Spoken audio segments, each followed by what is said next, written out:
Everybody knows Dr. Laura Schlesinger has had some tough things to say about gay activists in America, and that's caused Dr. Laura a lot of grief. Now gay rights groups trying to put the brakes on an upcoming TV show that Dr. Laura is set to host. He's now from Washington is John Aravosis. John Aravosis. John Aravosis. Let me ask you, do you recognize that 10 or 20 years ago, the way she talks is the way people talked in parlors, at kitchen tables, all around the country?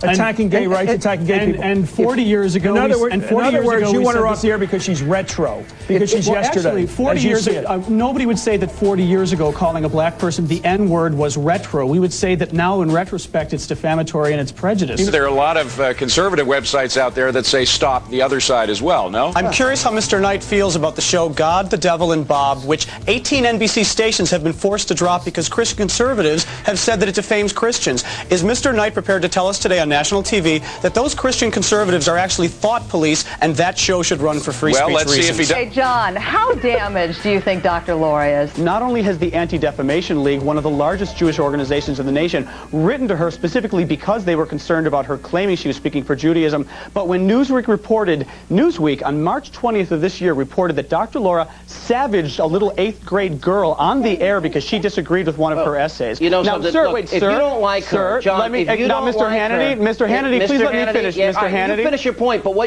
was taught this week in public schools in Massachusetts. Mr. Hannity, yes, you want to? All right, go ahead. Thank you. Yes. My point I was going to finish briefly was that when Dr. Laura savaged this girl on the air, she did the same thing she's done to gays and lesbians, and it's a little bit hard now, once a pattern has been established, Listen, John, to say that it's religious freedom. Let me jump in sir. here and finish. Listen, John.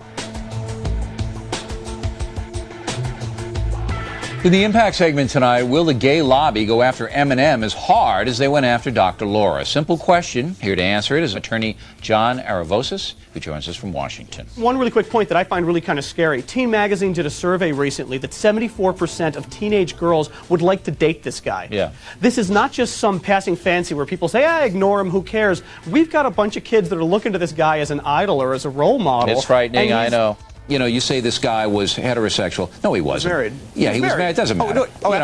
He was gay, and he was looking to. No, he wasn't gay. No, yeah, he was gay because he wanted homosexual sex from young boys. But that's not the way. But that isn't the way that pedophilia works. It is just like rape. It is a crime of violence. But if this guy was a pure pedophile, he would have gone for both sexes. He only went for that's boys. not because what happens is you have people that go after males, people that go after females. It has nothing to do with the sexual orientation. But I mean, but let's talk about facts. 90 to 95% of pedophiles, first of all, are people that go after the opposite sex. So, I mean, if to get to your first question you said about people having an idea that there's a disproportionate number of gay people who are pedophiles, the figures show that actually it breaks down just the way the population breaks down. McVeigh has still not commented on whether he is gay, but the Navy says there is enough evidence that he is to kick him out anyway. The Navy has said in sworn testimony that this did happen. America Online is saying this never happened. Somebody's lying, and somebody broke the law. In China, where members of the banned Falun Gong movement have used the web to rally supporters and hold protests. The internet has made an incredible change to politics worldwide by basically empowering individuals